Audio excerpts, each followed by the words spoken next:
আসসালামু আলাইকুম। সংবাদে আপনাদের সবাইকে স্বাগত জানাচ্ছি। আমি ফিরোজ তোহা। শুরুতেই সংবাদ শিরোনাম। বাংলাদেশের সর্বশেষ গুরুত্বপূর্ণ আপডেট সংবাদে আপনাকে স্বাগত। শুরুতেই সংবাদ শিরোনাম, পরে বিস্তারিত। শুরুতেই জানাবো, বান্দরবনে কেএনএফের আস্তানায় সেনা অভিযান, AK-47 সহ বিপুল অস্ত্র উদ্ধার।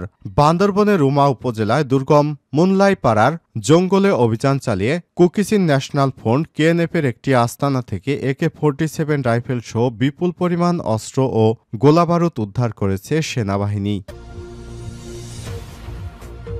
এরপর জানাবো, সব বন্ধ থাকা বিদ্যুৎ কেন্দ্র সচলের নির্দেশ। বিদ্যুৎ উৎপাদনের জন্য করা কুইক রেন্টাল নিয়ে প্রশ্ন বহুদিনের। সিপিডির গবেষণায় গত 15 বছরে এই বিদ্যুৎ কেন্দ্রগুলোতে নয়ছয় হয়েছে 1,05,000 কোটি টাকা, অথচ এসব প্রকল্প নিয়ে তোলা যাবে না প্রশ্ন। এমন আইন করেছিল আওয়ামী লীগ সরকার। আসলে লুটপাট করতেই এসব কিছু করেছিল তৎকালীন আওয়ামী লীগ সরকার। এ বিষয়ে গুরুত্বপূর্ণ সংবাদ জানাবো এবং কোর্ট থেকে কি নির্দেশনা এলো, সংবাদটি জানতে ভিডিওটি না টেনে দেখতে থাকুন। এদিকে রংপুরে ৪৫ টাকায় আলু বিক্রি শুরু, সহযোগিতায় প্রাণএগ্রো। রংপুরে ভোক্তা সাধারণের সুবিধার্থে মাত্র ৪৫ টাকা কেজি দরে আলু বিক্রি শুরু করা হয়েছে। এই কার্যক্রম সহযোগিতা করছে প্রাণএগ্রো লিমিটেড আর উদ্যোগ নিয়েছে জেলা প্রশাসন এবং জাতীয় ভোক্তা অধিকার সংরক্ষণ অধিদপ্তর। জানাবো, ৪ দফা দাবিতে আন্দোলনে রাবির আইন এবং ভূমি প্রশাসন বিভাগের শিক্ষার্থীরা। রাজশাহী বিশ্ববিদ্যালয়ে রাবি আইন এবং ভূমি প্রশাসন বিভাগের শিক্ষার্থীরা আজ দুপুরের মধ্যে সভাপতির নিয়োগ দেওয়া সহ ৪ দফা দাবিতে অবস্থান কর্মসূচি পালন করছেন। এদিকে আগামী কয়েকদিনে কমতে পারে দেশের তাপমাত্রা। আগামী কয়েকদিন দিন এবং রাতের তাপমাত্রা কমতে পারে বলে জানিয়েছে আবহাওয়া অধিদপ্তর। আজ আবহাওয়াবিদ হাফিজুর রহমান এক পূর্বাভাসে সব তথ্য জানান। এবং সর্বশেষ জানাবো, অতিরিক্ত পুলিশ সুপার আলেপুদ্দিন গ্রেপ্তার। বরিশাল রেঞ্জ ডিআইজি কার্যালয়ে সংযুক্ত অতিরিক্ত পুলিশ সুপার আলেপুদ্দিনকে গ্রেপ্তার করা হয়েছে। আজ 14 নভেম্বর রাজধানীর যাত্রাবাড়ি এলাকার একটি মামলায় তাকে গ্রেপ্তার দেখানো হয়। এই দিন তাকে আদালতে পাঠানো হয়েছে। ঢাকা মহানগর পুলিশ ডিএমপির অতিরিক্ত কমিশনার ডিবি রেজাউল করিম মল্লিক বিষয়টি নিশ্চিত করেছেন। 31তম ব্যাচের অতিরিক্ত পুলিশ সুপার আলেপুদ্দিনকে ডিবিতে জিজ্ঞাসাবাদ শেষে যাত্রাবাড়ি থানায় হত্যা মামলায় গ্রেপ্তার দেখানো হয়েছে। পরে তাকে রিমান্ডে আদালতে পাঠানো হয়েছে। প্রিয় দর্শক, এতক্ষণ শুনছিলেন সংবাদ শিরোনাম, এবারে বিস্তারিত। তবে তার আগে বন্ধুরা, অনুরোধ থাকবে এই সংবাদটিতে একটি লাইক দিন। এই চ্যানেলে আপনি নতুন হয়ে থাকলে আমাদের সংবাদটি দেখতে দেখতে চ্যানেলটি সাবস্ক্রাইব করে রাখুন, যাতে করে বন্ধুরা আমাদের পরবর্তী লেটেস্ট আপডেট সংবাদগুলো সবার আগে আপনার কাছে পৌঁছে যায়। কমেন্ট করে আপনার মূল্যবান মতামত জানিয়ে দিন বন্ধুরা, আপনি বিশ্বের কোন দেশ থেকে বা বাংলাদেশের কোন স্থান থেকে আমাদের সংবাদটি দেখছেন এবং শুনছেন। এবারে বিস্তারিত। বান্দরবনে কেএনএফের আস্তানায় সেনা অভিযান, AK-47 সহ বিপুল অস্ত্র এবং গোলাবারুদ উদ্ধার। বান্দরবনের রূপা উপজেলায় দুর্গম মুনলাইন পাড়ার জঙ্গলে অভিযান চালিয়ে কুকিচিন ন্যাশনাল ফ্রন্ট কেএনএফের একটি আস্তানা থেকে AK-47 রাইফেল সহ বিপুল পরিমাণ অস্ত্র এবং গোলাবারুদ উদ্ধার করেছে সেনাবাহিনী। বৃহস্পতিবার সকালে ওই এলাকায় অভিযান পরিচালনা করে সেনাবাহিনী। এ সময় কেএনএফের সদস্যদের সঙ্গে গুলি বিনিময়ের পর অস্ত্রগুলো উদ্ধার করা হয়। ওই এলাকায় নিরাপত্তা বাহিনীর সদস্যরা তল্লাশি অভিযান চালাচ্ছে। উদ্ধার অস্ত্র সরঞ্জামগুলোর মধ্যে রয়েছে একটি AK-47 রাইফেল, দুটি দেশীয় তৈরি বন্দুক, 160 রাউন্ড বিভিন্ন অস্ত্রের গুলি, বাইনোকুলার, দুটি ওয়াকি-টকি সেট ও কেএনএফের পোশাক। সেনাবাহিনী রুমা জোনের অধিনায়ক লেফটেন্যান্ট কর্নেল আরাফাত আমিন জানান, মুনলাইনপাড়া এলাকায় দুর্গম জঙ্গলে কেএনএফের আস্তানা গেড়েছে এমন সংবাদের পর সেখানে অভিযান পরিচালনা করা হয়। সকালে কেএনএফের সদস্যরা গুলি ছুড়লে সেনাবাহিনীও পাল্টা জবাব দেয়। এতে উভয় পক্ষের মধ্যে গুলি বিনিময়ের পর সন্ত্রাসীরা সেখান থেকে পালিয়ে যায়। পরে ওই আস্তানায় তল্লাশি করে অস্ত্র এবং সরঞ্জাম উদ্ধার করা হয়। এই ঘটনায় কেএনএফের বেশ কয়েকজন সদস্য গুলিবিদ্ধ হয়েছে বলে স্থানীয় একটি সূত্র থেকে জানা গেছে।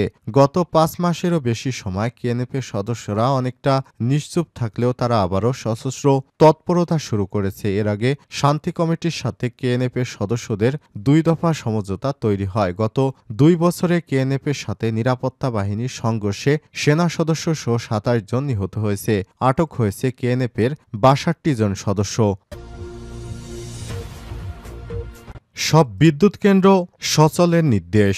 দ্রুত বিদ্যুৎ উৎপাদনের জন্য করা কুইক রেন্টাল নিয়ে প্রশ্ন বহুদিনের সিপিডির গবেষণায় গত 15 বছরে এই বিদ্যুৎ কেন্দ্রগুলোতে নয়ছয় হয়েছে 1,05,000 কোটি টাকা। অথচ এসব প্রকল্প নিয়ে তোলা যাবে না প্রশ্ন, এমনই আইন করে আওয়ামী লীগ সরকার। গত 5 আগস্ট শেখ হাসিনা পালিয়ে যাওয়ার পর কুইক রেন্টালের দায়মুক্তির বৈধতা চ্যালেঞ্জ করে রিট করা হয়। বৃহস্পতিবার 14 নভেম্বর হাইকোর্টের রায়ে বলা হয় দায়মুক্তি দিয়ে করা আইন অবৈধ। ক্রয় সংক্রান্ত বিষয়ে একক ব্যক্তিকে দেয়া ক্ষমতা গণতান্ত্রিক দেশে থাকতে পারবে না, এটি সংবিধানের পরিপন্থী।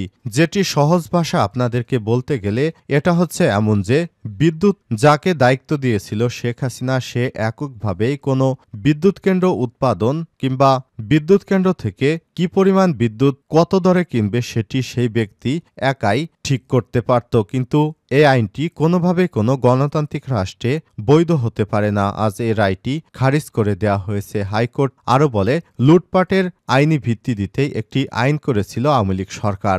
সরকার চাইলে ভাড়াভিত্তিক কুইক রেন্টালগুলোর চুক্তি পুনর্বিবেচনা করতে পারবে। আদালত বলেন দেশ এবং জনগণের স্বার্থে বন্ধ থাকা সব বিদ্যুৎ কেন্দ্রগুলো দ্রুত যেন উৎপাদনে যেতে পারে সে বিষয়ে সরকারের পক্ষ থেকে পদক্ষেপ নিতে হবে। এ রায়ের ফলে ক্রয় সংক্রান্ত বিষয়ে মন্ত্রীর একক সিদ্ধান্ত নেয়ার ক্ষমতা রহিত করা হলো। এখন সরকার চাইলে ভাড়াভিত্তিক বিদ্যুৎ কেন্দ্রগুলোর সঙ্গে চুক্তি পুনর্বিবেচনা করতে পারবে। এর আগে গত 7 নভেম্বর কুইক রেন্টাল সংক্রান্ত বিদ্যুৎ ও জ্বালানি দ্রুত সরবরাহ বৃদ্ধি বিশেষ বিধান আইন 2010-এর 9 ধারায় দায়মুক্তি কেন অবৈধ এবং অসাংবিধানিক ঘোষণা করা হবে না তা জানতে চেয়ে রুলের শুনানি শেষ হয়। এ বিষয়ে রায়ের জন্য আজ 14 নভেম্বর দিন ধার্য করা ছিল। রংপুরে ৪৫ টাকা আলু বিক্রি শুরু, সহযোগিতায় প্রাণ এগ্রো। রংপুরে ভোক্তা সাধারণের সুবিধার্থে মাত্র ৪৫ টাকা কেজি দরে আলু বিক্রি শুরু করেছে সরকার। এ কার্যক্রম সহযোগিতা করছে প্রাণ এগ্রো লিমিটেড। আর উদ্যোগ নিয়েছে জেলা প্রশাসক ও জাতীয় ভোক্তা অধিকার সংরক্ষণ অধিদপ্তর। নেদারল্যান্ডসের কার্ডিনাল এলুয়েট জাতের এই আলু বাজারে ৬০ থেকে ৬২ টাকা কেজি দরে বিক্রি করা হচ্ছে। এখানে ন্যায্য মূল্যে সেটি ৪৫ টাকায় আলু পেয়ে খুশি ক্রেতারা। বৃহস্পতিবার 14 নভেম্বর দুপুর 1টায় কাছারিবাজার সিভিল সার্জন কার্যালয়ের সামনে এই কার্যক্রমের উদ্বোধন করা হয়। উদ্বোধন করেন জেলা প্রশাসক রবিউল ফয়সাল।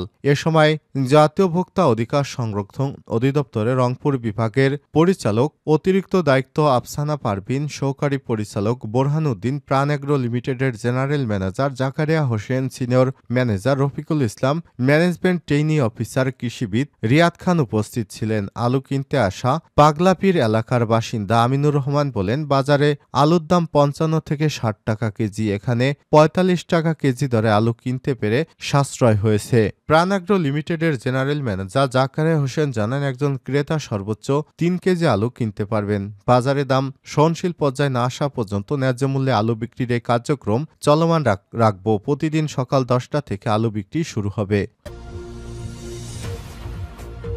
4 দফা দাবিতে আন্দোলনে রাবির আইন এবং ভূমি প্রশাসন বিভাগের শিক্ষার্থীরা। রাজশাহী বিশ্ববিদ্যালয়ের রাবি আইন এবং ভূমি প্রশাসন বিভাগের শিক্ষার্থীরা বৃহস্পতিবার 14 নভেম্বর দুপুরের মধ্যে সভাপতির নিয়োগ দেওয়া সহ 4 দফা দাবিতে অবস্থান কর্মসূচি পালন করছেন। বৃহস্পতিবার 14 নভেম্বর বেলা 11:30টায় বিশ্ববিদ্যালয় সৈয়দ নজরুল ইসলাম প্রশাসন ভবনের সামনে এই কর্মসূচি পালন শুরু করেন তারা। তাদের দাবিগুলোর মধ্যে হচ্ছে দুপুরের মধ্যে বিদ্যমান আইন অনুযায়ী অধ্যাপক শাহাল উদ্দিনকে আইন এবং ভূমি প্রশাসন বিভাগের চেয়ারম্যান হিসেবে নিয়োগ দেয়া, 10 দিনের মধ্যে ড্যাক হক পদ্ধতিতে বিভাগ শিক্ষক নিয়োগ দেয়া, বিভাগের সেমিস্টার থেকে ইয়ারে যাওয়ার দাবিতে অগ্রগতি জানানো এবং ক্লাসরুম ও লাইব্রেরি সেমিনার রুমের সংকট সমাধান করা।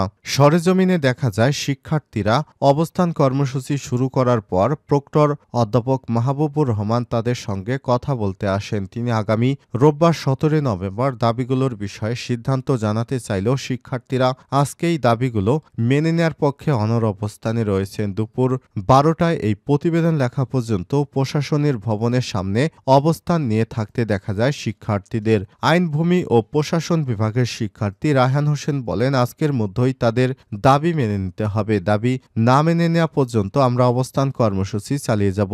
এ বিষয়ে জানতে প্রক্টর অধ্যাপক মাহবুবুর রহমানের সঙ্গে একাধিকবার মুঠোফোনে যোগাযোগের চেষ্টা করলেও তিনি কল রিসিভ করেননি। উল্লেখ্য, আইন ও ভূমি প্রশাসন বিভাগে মাত্র 2 জন স্থায়ী শিক্ষক রয়েছে। আইন বিভাগের শিক্ষকেরা খণ্ডকালীন ক্লাস নিয়ে থাকেন এই বিভাগে।